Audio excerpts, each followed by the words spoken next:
गेल्या 2 दिवसांपासून तुमची चर्चा सोशल मीडियावर आहे. तुम्ही माजी सहकारी म्हणून मनोज जरांगेंच्या ओळखल्या जाता. सुरुवातीला तुमचा परिचय थोडक्यात सांगा आणि तुमचा नेमका सगळा आक्षेप काय आहे तो थोडक्यात. सगळ्यात महत्त्वाचं म्हणजे मनोज जरांगेची सहकारी असं म्हणता येणार नाही. मी मराठा आरक्षणाची सहकारी होते. जो मराठा आरक्षणासाठी आवाज उठवेल त्याच्यासोबत मी अगदी प्रामाणिकपणे जातीने स्वतः हजर राहायची. आणि मनोज जरांगे सोबत जरी मी स्वतः हजर नसेल तरी मी सोशल मीडियाच्या माध्यमातून वारंवार त्यांना सपोर्ट करत होते, त्यांची बाजू घेत होते, मांडत होते, त्यांच्या बाजूने बोलत होते. त्याचं कारण ते मराठा आरक्षणासाठी लढा त्यांनी उभारला होता आणि म्हणून मी मनोज जरांगेच्या सोबत होते. नेमकं कुठे आक्षेप आहे तुमचा? आता गेल्या काही दिवसांपासून तुमच्या व्हिडिओमध्ये तुम्ही सातत्याने जरांगेंच्या विरोधात बोलताय. कुठे चुकतंय जरांगेंचं असं तुम्हाला वाटतं? जरांगेचं खरं तर अगोदरपासून चुकतच आले. त्यांनी जे काय महाराष्ट्राला वेड बनवलं, जे काय तिथं दंगल घडली का घडवली, खरंच त्याचा अमृत नोनी आर्थो प्लस ये एक प्रूवन फॉर्मूला है। इसमें मौजूद नोनी फल के गुण और आयुर्वेदिक जड़ी बूटियां शरीर को जरूरी पोषक तत्व देने के साथ साथ हड्डियों और जोड़ों के घिसने, उनमें होने वाले सूजन और दर्द को रोकने में मदद करता है। दर्द मुक्त जीवन के लिए अमृत नोनी ऑर्थो प्लस। सरकारने ना शोध लावावा. आता ही शंका निर्माण व्हायला लागली. त्या दंगली तिथं जे काय झाली, मारहाण झाली, पोलिसांकडनं लाठीचार्ज झाला, त्याच्यानंतर अखंड महाराष्ट्राने उद्रेक महाराष्ट्राचा बाहेर निघालाय. त्याबरोबर मी होते, कारण चळवळीची कार्यकर्ता मी आहे, चळवळीचा भाग मी आहे. आणि तेव्हापासून मी मनोज जरांगेला त्यांच्यासोबत मी जोडल्या गेली. मनोज जरांगे कोण हे मला वाटतं मीडियाला पण माहित नसेल. अगोदर हे बोलतायत मी या संघटनेत काम केलं, त्या तुम्हाला तरी माहिती होतं का मनोज जरांगे कोण आहे? अगोदर ज्या वेळेला लाठीचार्ज झालाय, अखंड महाराष्ट्राने त्यांना डोक्यावर घेतलं, सर्व पक्षीय आमदार त्यांना भेटायला गेले. अगदी डॉक्टर प्रकाश आंबेडकरांपासून ते पार जलील असेल, राजसाहेब ठाकरे असतील, पडळकर असेल, सर्व सत्ताधारी आणि विरोधी पक्ष सर्वच त्यांना भेटायला गेले. आणि त्याच्यानंतर मनोज जरांगेचा चेहरा हा महाराष्ट्राने बघितला आणि महाराष्ट्राने त्यांना डोक्यावर घेतलं. त्याचं कारण सर्वसामान्य तळागाळातल्या लोकांनी त्यांना सपोर्ट केलाय. आणि म्हणून आज मनोज जरांगे जे काय आहे व्यक्तिमत्व ते आपल्या समोर आहे. त्याचं कारण एवढं मोठं आहे ना की मनोज जरांगे भोळा बाबडा माणूस, साधा सरळ बोलणारा, अगदी आपली भाषा शैली आहे ती न बदलणारा, अगदी म्हणजे जी सभ्य भाषा नाही म्हणता येणार, त्यांची जी भाषा शैली आहे किंवा जे काय आहे त्यांचं त्या भाषेत बोलणारा. म्हणून महाराष्ट्राने आणखी जास्त त्यांच्यावर विश्वास ठेवला की नाही. आता आम्हाला अगदी महाराष्ट्रासोबत मीही विश्वास ठेवला होता की आम्हाला निस्वार्थ नेतृत्व मिळालं. तुम्ही शेवटपर्यंत कधी त्यांच्यासोबत? मी 1 महिन्यापूर्वीपर्यंत होते, जोपर्यंत तुम्हाला सांगते मला काही गोष्टी बऱ्याच प्रामुख्याने लक्षात येत होत्या. ज्या वेळेला नामदेवराव जाधव यांच्यावर शाईफेक झाली त्याही वेळेला या माणसाने ब्रशब्द त्यांच्या बाजूने काढला नाही. ज्या वेळेला मंगेश साबळेने गाडी फोडली त्याही वेळेला मंगेश साबळेला हा माणूस म्हणतोय कोण आहेत ते मला माहित नाही, मी ओळखत नाही त्यांना. ज्या वेळेला मला गलिच्छ भाषेत बोलले जाते, मी याची बाजू घेऊन भुजबळला एवढं ट्रोल केलं होतं. मी तळतळीनं बोलतीये की माझा भाऊ आजारी आहे, मला या लोकांचा विरोध करायला मी एकटी बस आहे, परंतु आता मला वेळ नाहीये त्यांना उत्तर द्यायला. मला ही लोक फेसबुकला फोन करतायत, व्हॉट्सअपला कॉलिंग करतायत, मला गलिच्छ भाषेत बोलण्यात येते, माझ्या लेकींना बोलण्यात येते. तुम्ही फक्त याच्या सोशल मीडिया 24 तास तुमच्या सोबत होती, तुम्हाला काय मीडिया बोलवायची गरज नव्हती. फक्त एक 30 सेकंद तुम्ही बोला माझ्यासाठी की त्या संगीता वानखेडेला का तुम्ही ट्रोल करताय, तिला एकटी समजू नका, बस एवढंच बोला असं म्हणत होती मी.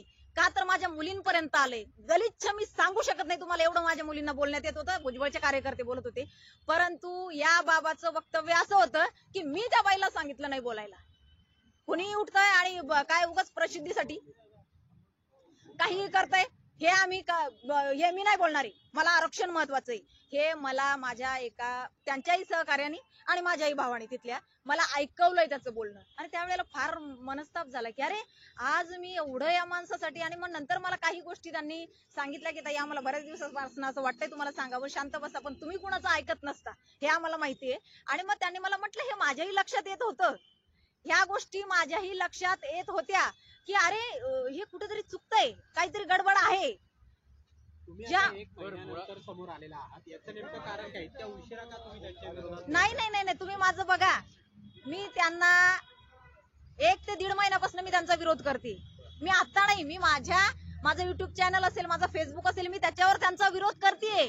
मला ट्रोल करण्यात येतंय, मी रडतीये ढसाढसा. मी विषाची बाटली घेऊन सोशल मीडियाच्या पुढे बसतीये, फेसबुक पुढे, की मी विष पेईल, मला ट्रोल करू नका, माझ्या लेकींना बोलू नका. मला उदयनराजेंच्या सहकार्यांचे फोन येत आहेत, ताई उदयनराजांना आम्ही तुम्हाला भेटण्याची तरतूद करतोय, तुम्ही इकडे या साताऱ्याला, म्हणजे लोकांची तोंड गप्प होतील. आज छत्रपतींची गादी मला सपोर्ट करायला तयार आहे, परंतु हा माणूस फोन करून एक शब्द बोलत नाही हो सहानुभूतीसाठी सुद्धा, की कधी काळी या भगिनीने आपल्याला मदत केलेली आहे, खंबीरपणे आपल्यासाठी उभी राहिलेली आहे सोशल मीडियावर. नाही, या माणसाचा मला फोन नाही आला किंवा याच्या सहकार्यांचा सुद्धा परत नाही फोन आला. मुळात प्रश्न असा आहे की तुम्ही म्हणताय की तुम्ही 1 महिन्यापूर्वी त्यांच्या बरोबर होतात. अनेक वेळा जरांगे असं बोललेले आहेत की मी स्वतः समाजाशी बोलतो, सहकाऱ्यांशी बोलतो आणि मगच निर्णय घेतो. असं काय झालं 1 महिन्यानंतर किंवा 1 महिन्यापूर्वी की त्यांनी तुमच्याशी बोलणं टाळलं किंवा समाजाशी ते बोलत नव्हते का, असं तुमचा आरोप? नाही, अजिबात नाही. हे फक्त कॅमेऱ्यासमोर बोलण्यासाठी होतं. तिथल्या सहकाऱ्यांनी सगळ्यात महत्वाचं बारसकर महाराजांनी त्यांनी सांगितलंय, तुम्ही सगळ्यांनी बघितलंय काल, त्यांनी सुद्धा त्यांच्या मुलाखतीमध्ये त्यांच्या बाईटमध्ये सांगितलंय की काहीही कुणालाही विश्वासात घेत नव्हते. ते फक्त एकच फोन यायचा आणि त्यालाच विश्वासात घ्यायचे आणि त्याला शरद पवारच असणार आहे. हो, कुणाचं असणार आहे? मी प्रामुख्याने बोलते, शरद पवाराचाच फोन त्या माणसाला चालू आहे. अख्खे आंदोलन जे काही उभारले गेलेत ना, आंदोलनाचा खर्च जो काय आहे ना, तो शरद पवारांनीच केलेला आहे.